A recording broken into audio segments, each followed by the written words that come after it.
Bismillahirrahmanirrahim. Assalamualaikum warahmatullahi wabarakatuh. Waalaikumsalam warahmatullahi wabarakatuh. Selamat datang dan selamat jumpa kembali dalam acara Ngopi, ngobrolin inspirasi dan aspirasi. Ini adalah bentuk inovasi dari Teamwork Kanwil Kumham Nusa Tenggara Barat dalam rangka mencari inspirasi dari pihak eksternal Kanwil Kumham NTB.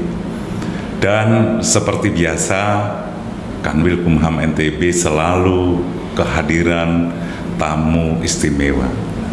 Hari ini kita kedatangan tamu Bapak Kepala Auditorat 1B, Bapak Sarjono SE MBA.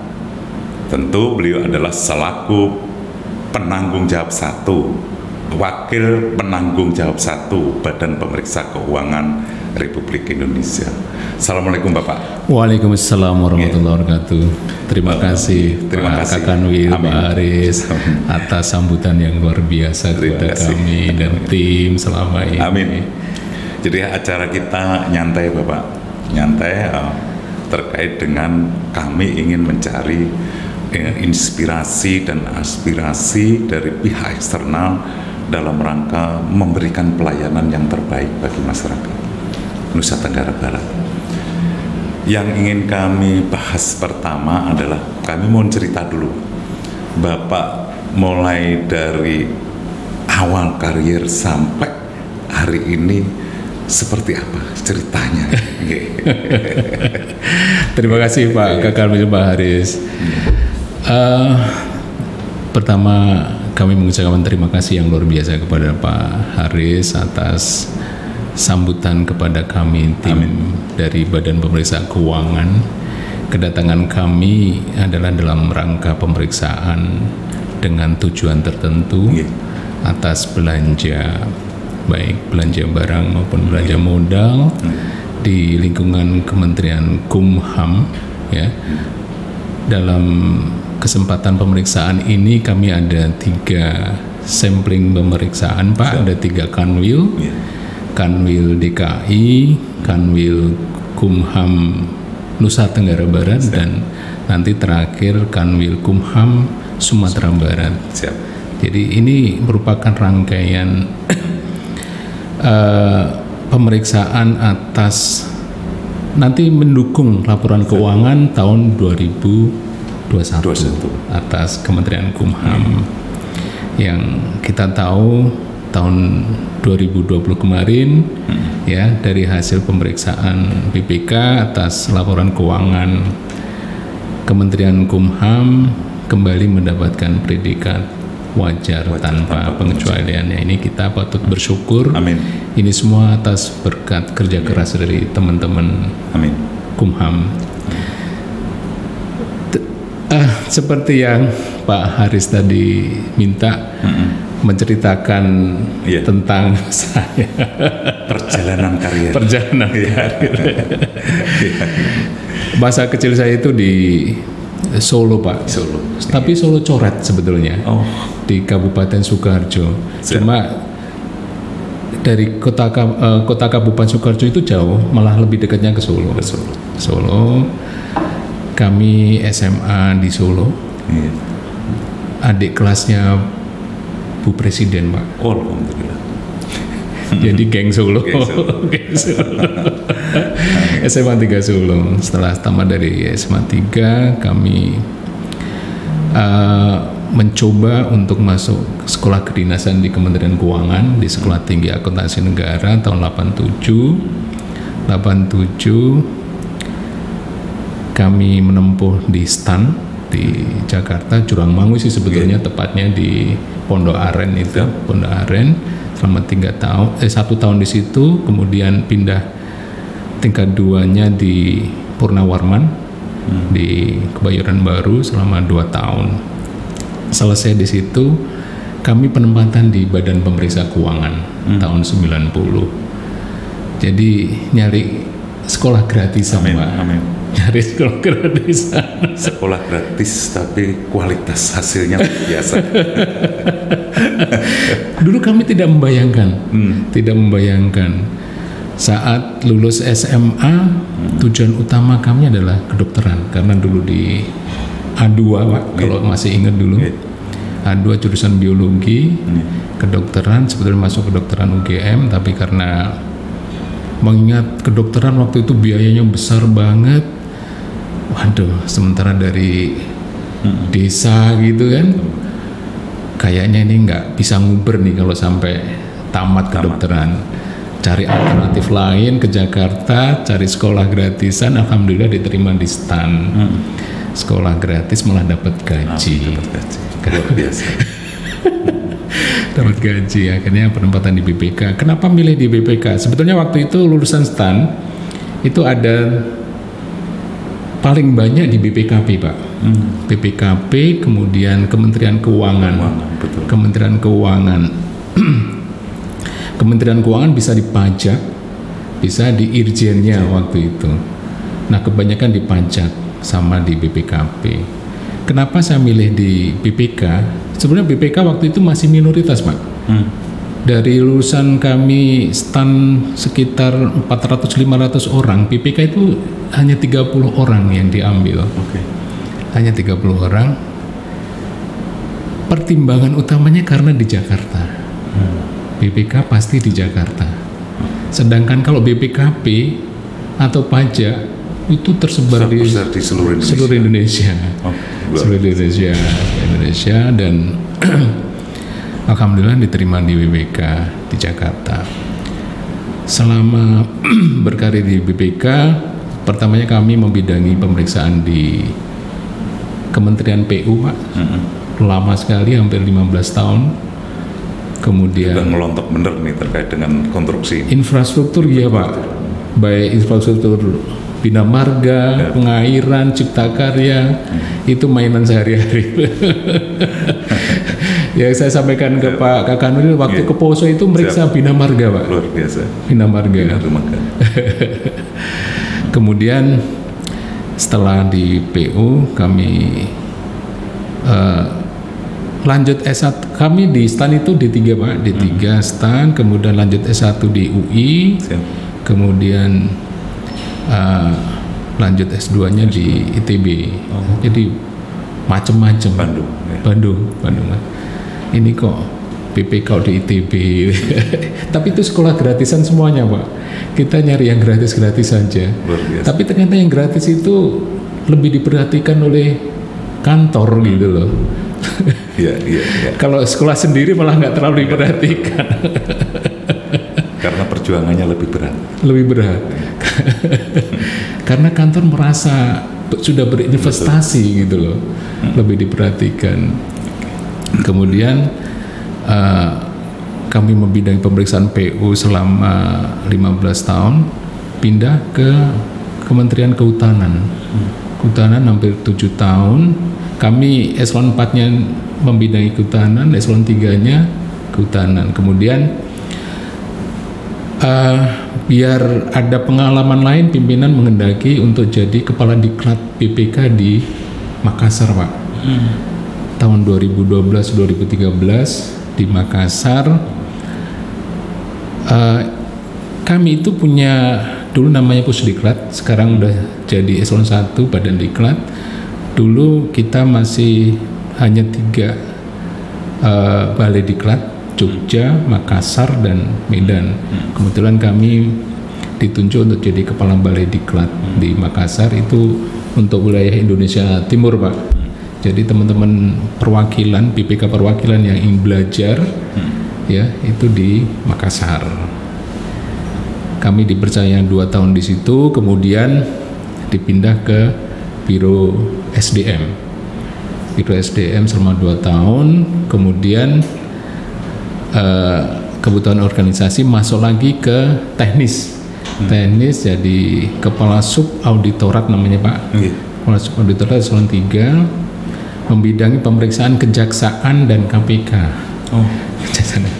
Tapi sebentar hanya 1 tahun. Kemudian dipindah ke sebelahnya Kami masih jadi satu di AKN 1 ya. Kami masuk AKN 1 B2 waktu itu. Kemudian ada pergeseran lagi masuk ke 1B3. 1B3 membidangi pemeriksaan kepolisian. Kepolisian hampir 2 tahun, khusus kepolisian dan BNN. Kemudian tahun 2020, Oktober 2020, alhamdulillah dipercaya menjadi Kepala Auditorat 1B. Direktur lah kalau di Kementerian. Direktur 1B itu membidangi pemeriksaan aparat penegak hukum. APH ada 7 kementerian lembaga di bidang kami di 1B. Untuk 1B1 itu Kumham, BSSN dan Komnas HAM. Itu di Kasupotnya Pak Iwan Gunawan. Kemudian 1B2 itu Kejaksaan, KPK dan BNN. Itu 1B2. Kemudian yang 1B3 itu Polri, khusus Polri. Karena Polri kita tahu anggarannya luar biasa. Betul. Every year, setiap tahun itu hampir 100 triliun. 100 triliun. Hanya satu lembaga. Kalau Kumham antara 12 sampai 15 triliun ya. Ya, memang Kumham ya tahun kemarin itu menjadi salah satu entitas pemeriksaan kami yang kami pandang signifikan gitu Pak. Sehingga pimpinan merasa perlu untuk ini menjadi titik fokus pemeriksaan yang harus kita kawal gitu loh. Nah itu Kumham menjadi salah satu entitas pemeriksaan yang signifikan. Sehingga di kami di 1B ada 2 kementerian lembaga yang signifikan adalah Polri dan Kementerian Hukum dan HAM. Itu perjalanan singkat. Luar biasa. Amin. Pak, kita menginjak terkait dengan tusi dan kewenangan. Sebenarnya fokus dari yang dilakukan oleh BPK dalam rangka mewujudkan akuntabilitas pengelolaan keuangan negara itu seperti apa sih yang ingin dicapai itu? Siap. Kami BPK itu mempunyai visi menjadi pemeriksa eksternal pemerintah yang terpercaya, ya, yang bisa mendorong terwujudnya tata kelola keuangan negara yang akuntabel dan menghasilkan hasil pemeriksaan yang berkualitas dan bermanfaat bagi entitas dan masyarakat, gitu loh Pak. Jadi itu visi kami. Visi itu diwujudkan dalam 3 misi. Misi pertama melakukan pemeriksaan atas pengelolaan dan tanggung jawab keuangan negara yang itu betul-betul menjadi bidang tugas utama dari Badan Pemeriksa Keuangan. Kami selaku pemeriksa eksternal dari pemerintah ya, yang diamanahkan dalam Undang-Undang Dasar. Kemudian misi kedua mendorong percepatan pencegahan korupsi. Yang ketiga, misi ketiga itu misi ke internal kami, menjadikan lembaga yang akuntabel dan menjadi percontohan bagi entitas lain gitu Pak. Itu 3 misi BPK yang ingin dicapai dalam rangka 5 tahun ke depan. Ada kesulitan nggak untuk mewujudkan misi dan misi itu dengan di tengah dinamika kehidupan kita, pemerintahan di negara kita ya? Tentunya kesulitan itu pasti ada Pak. Tentunya kesulitan itu pasti ada Pak. Kita peran BPK ke depan itu kita akan ada 3 namanya oversight. Oversight itu lebih ke internal BPK, kemudian insight, kemudian foresight. Yang ini foresight ini ke depan BPK harus bisa memberikan masukan-masukan yang sangat berarti kepada khususnya pemerintah dan masyarakat gitu loh. Nah, kesulitan-kesulitannya tentunya banyak, apalagi dalam masa pandemi COVID seperti ini ya Pak ya. Kita udah hampir 2 tahun sejak awal tahun 2020 ya, pemeriksaan kami benar-benar sangat terkendala. Tapi sebetulnya dengan pandemi itu mau memunculkan inovasi-inovasi baru dalam pemeriksaan juga Pak. Kami mengembangkan pemeriksaan jarak jauh, ya, termasuk baik dalam collecting datanya, collecting informasi maupun pemeriksaan fisiknya.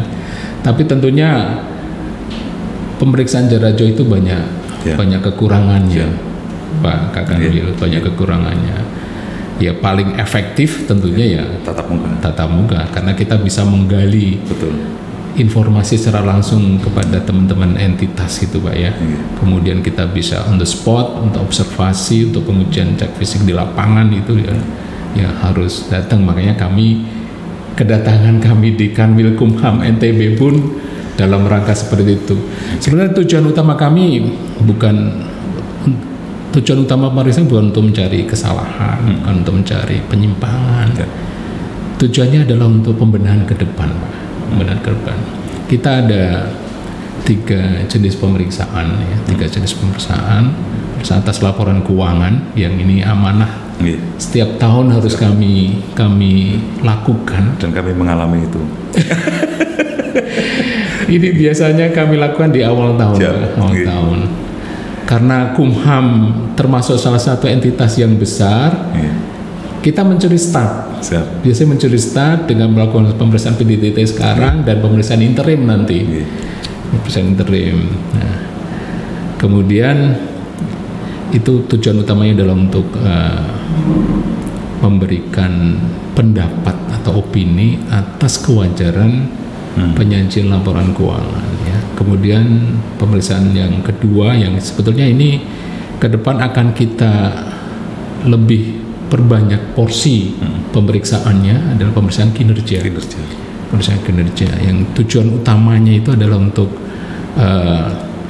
memberikan jalan keluar, problem solving, ya rekomendasi untuk hal-hal yang masih menjadi kendala, hambatan bagi entitas yang kita periksa gitu Pak.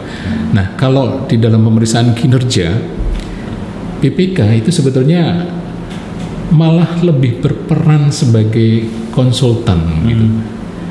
Nantinya. Iya. Karena kita tidak mencari kesalahan. Kita hanya mencoba mengidentifikasi ya. Ini masalah yang dihadapi oleh teman-teman entitas dalam pencapaian tujuan organisasinya itu apa? Ya. Baik dari sisi kelembagaan, dari sisi sumber daya, baik sumber daya manusia, sumber daya sarplasnya, keuangannya dan lain sebagainya. Kemudian dari kelembagaan dan lain sebagainya. Dari sisi regulasi, apakah ada hambatan-hambatan regulasi gitu ya? Itu yang kita coba identifikasi bareng-bareng Pak sebetulnya. Ya, bersama-sama dengan entitas kita identifikasi kelemahannya apa, hambatannya apa, kita cari penyelesaiannya yang terbaik, yang bisa dicapai itu apa, yang bisa diimplementasikan apa gitu. Itu duduk barengnya. Berarti kan kita menjadi konsultan Pak. Betul. Kalau membayar konsultan kan mungkin mahal. Pasti mahal. Jelas itu. Tapi dengan kelembagaan Bapak yang mahal itu menjadi tidak ada. Nah, kita ke depan porsi pemeriksaan kinerjanya itu akan kita perbanyak Pak. Tahun ini di Kementerian Kumham kita masuk pemeriksaan kinerja untuk pengelolaan atau menilai efektivitas pengelolaan sumber daya manusia. Itu awalnya. Kemudian pada saat pemeriksaan pendahuluan kemarin, kalau pengelolaan sumber daya manusia tentunya ini coveragenya sangat luas. Kita akan persempit sehingga nanti rekomendasinya itu lebih tajam begitu. Kita masuk ke pendidikan vokasi. Poltekim dan Poltekim. Ya. Ini di tahun 2021 ini di semester 2 kita masuk ke sana.